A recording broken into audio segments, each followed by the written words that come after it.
What makes a good adaptation? The age-old question in cinema. Is it adapting it line for line, shot for shot, or is it a completely new reinvention from a director that's putting their own stamp on it? I think most of us would agree that what matters the most is keeping the integrity of the story itself and aspects that make that story unique, adapting that faithfully, the themes, the characters, the journeys, all that. Now, this all got sparked because of the recent trailer of the Odyssey, and I will give my thoughts on that at the end. But as we all know, that was a very controversial trailer, and some of the things that Nolan said while getting interviewed by Stephen Colbert were also a little interesting. I'm going to talk about two other stories as well, Resident Evil and Project Hail Mary, because as contemplating the Odyssey, I started thinking about adaptation, and then I started thinking about these two films. So let's start with Resident Evil. So let me just say that Resident Evil and the Odyssey, I have no authority to speak on the source material. I haven't read the Odyssey, I haven't read Homer, and I have not played or seen any of the Resident Evil adaptations, games, whatever it may be. I'm coming at this from a fresh perspective. I did read Project Hail Mary, but we'll get there. I'm a big fan of Zach Kreger. I love Barbarian, and I mostly loved Weapons. And when I heard what he had to say about Resident Evil, leading up to it, how he wanted it to be like the horror version of Mad Max Fury Road, a traveling film that's point A to point B, non-stop action, non-stop survival, and in this case, non-stop horror as well. That sounded awesome to me. And then seeing that first trailer, I absolutely love that first trailer. Even more so, I'm like, this looks awesome.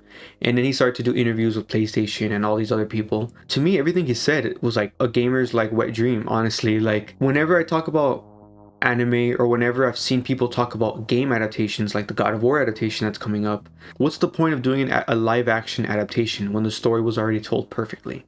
And I remember when I did my video saying that Attack on Titan should be adapted cinematically, I got a lot of comments saying that. And honestly, that's a fair argument, that's a fair perspective, and I have no rebuttal to that. Like, you're right. Like, if it's told so good already, why do it again?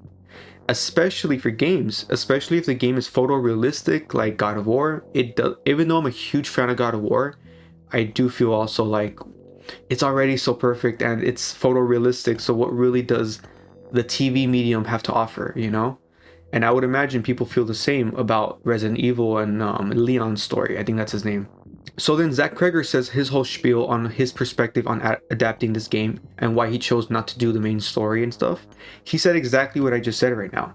Like, what's the point if that game is told the story so perfectly, it would be redundant. So instead I want to adapt what makes the game so special, which is the scares and the gameplay itself. Nerds will be nerds and we'll have something to complain about, you know? So a lot of people still complain about that perspective. Like, what's the point of adapting it then if you're not doing the main story? I could kind of get that. But, you know, I haven't played the games again, but hearing Zach talk about the gameplay and talk about the platforming of that game, it sounds like it's very unique and very special to that game franchise and how that's specifically what he wants to adapt. Not necessarily the story, but the feeling of playing that game, the experience. And that sounds awesome, you know, that sounds like a true cinematic, immersive experience that's going to be a love letter to the games. So that's an interesting philosophy right there. And then there's Project Hail Mary. So I did read the book, and I did not upload my movie review because I felt like I had nothing really to contribute to the conversation. I was just going to be, unfortunately, an insufferable book reader that's like, I read it and it's not like the book. I mean, I really enjoyed the adaptation for sure. I for sure would call it a good or great adaptation. But I was left feeling like the things I love about the book weren't in the film, which, you know, you can't please everyone. I get that. Because at the end of the day, what makes Project Hail Mary special? It's Grace and Rocky, you know? And at the end of the day, they did adapt that almost perfectly. So it's a successful adaptation because they got what mattered the most right. And in the way they interpreted the Iridians and all that, like, that was also really great, even better than I imagined in my brain. So all that's great. They adapted the ending perfectly. I was really afraid that they were gonna not do that ending because it's so ballsy, but they did it. But for me, what I really enjoyed about the book was all that science. The way the world came together, the resources, figuring it out, and then using science to achieve the impossible. And then Grace constantly coming into problems and having to science his way out of it. And you know what? Like, I get it. Like, that would have been a bit too much to, like, understand. That would have been a bit, like, feeling like, oh, we have to explain it to the audience so they can understand. So I could see how in a cinematic medium, you kind of need to take all that out. Even though I enjoyed it as a reader, you have to take that out, you know, like to keep the film moving. And I think the film was almost 3 hours, right? Or like 2:45. Yeah, it would have been a bit much. But for me, what really did bug me, but they also pulled it off, was the beginning, because in the book, I love the beginning of the book. I was so hooked with the way he's figuring out he's in space through science, through mathematics, through physics and all that. And in the film, it's like a comedic sequence where he's like, oh, where am I? And blah, blah, blah. And he's like losing his mind. And, you know, the theater was loving it. And I was kind of like, it's not like the book. The way they articulate he's in space in the film was very effective cinematically. The sound design, the music, the score, and in the way the camera panned to the window and it showed the empty void of space, like it was impactful and I felt it. So, you know, this is also like, even though it sounds like I'm hating, I'm not. Like, this was a really good adaptation, and I think Lord and Miller showed how you could take things out but then translate it into the cinematic medium effectively to still evoke something in the audience. And now that brings me to the Odyssey.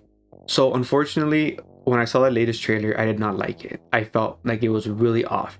Now, let me just say, I am a huge Christopher Nolan fan. And when I saw the prologue, when I saw the teasers, I was like, man, this film looks incredible. When the first images came out about the armor not being accurate, not historical accurate, all that crap, I was like, it doesn't bug me. But also I understood it. Like, I didn't feel like people who complained about that were annoying. It just didn't bother me, you know? Because people were also making fun of it, like, oh, it's not historical accurate, but it's fantasy. Like, I get it though. Like, it's like watching a Viking film filled with Norse mythology, but they don't look like Vikings.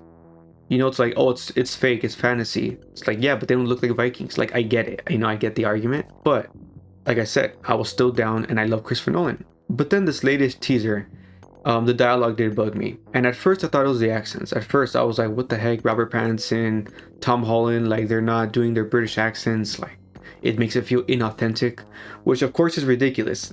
You know, we've been conditioned cinematically that British accents are like the definitive, like, otherworldly accent, you know, whether it be space, fantasy, ancient era, like everyone always has a British accents.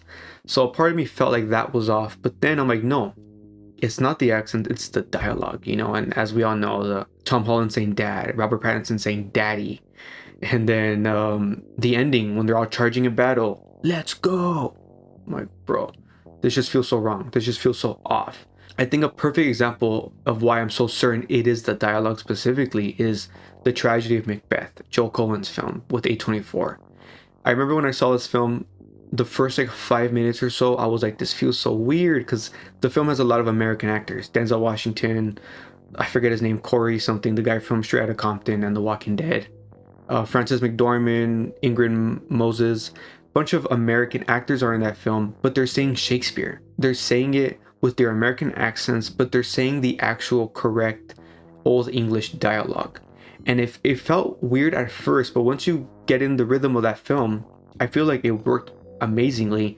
And the way the cinematic medium was shooting it, the way they were shooting it in black and white, and then also interesting camera work and the lighting, it just like felt like a very distinct adaptation of Macbeth, and I just really enjoyed it, you know.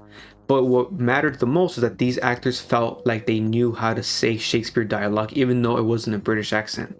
All these actors made me believe that this is the way they speak. And I feel like I thought that was going to happen with the Odyssey because of John Bernthal. John Bernthal, everyone was making fun of it. Like, oh, let me tell you something. Like, he's going to do his usual John Bernthal thing. But I'm like, no, John Bernthal is a classically trained actor. Was trained in ballet, he was trained in Russia. Like, I was like, I could see a scenario where it's like The Tragedy of Macbeth, where John Bernthal and all these other actors are saying things in Old English, but with their American accents. And that's not even happening in the Odyssey. Now, it just seems super contemporary all around. And I do hate that. I'm personally someone who doesn't like when you make things way too modern.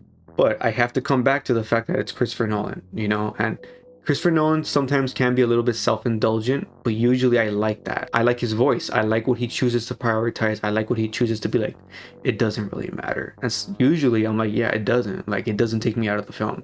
But I do worry that this might be the one that I'm going to be taken out of.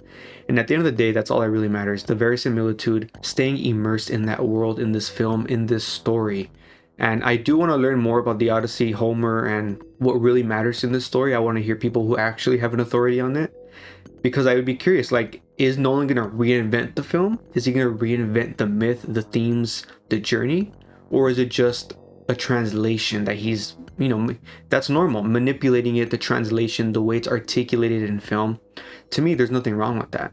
To me, it's if you lose what makes it special. So we shall see. We shall see how Nolan adapts it, what he changes, if he changes what really matters, or if it's just all in all a very contemporary, accessible retelling of this myth for modern audiences. Maybe it won't be exactly my cup of tea, or maybe I'll love it. Maybe Nolan's gonna direct the hell out of it and I'm gonna be like, dude, like, he did it again, which is very possible. It's Christopher Nolan. But I could see how just in general, even though the adaptation may not be perfect, it's like the story still exists, the book is still there. And I know for one, I've seen so many times on social media, on TikTok, people constantly being like, oh, I'm reading the Odyssey before the film. I'm reading the Odyssey. I'm reading the Odyssey. So at the very least, he's bringing up this ancient myth. He's bringing it up to the pop culture again. And that's something to be celebrated as well. The modern school system is like failing. It failed me a little bit. I feel like I was right at the end when they started to really go downhill. And now the people I know that are still in school, like my little cousins and stuff, I'm like, man, they are seriously dropping the ball. And so I feel like at the very least, they're bringing up this essential modern myth that shaped Western culture. I do think that these stories need to live on. So at the very least, that's being done.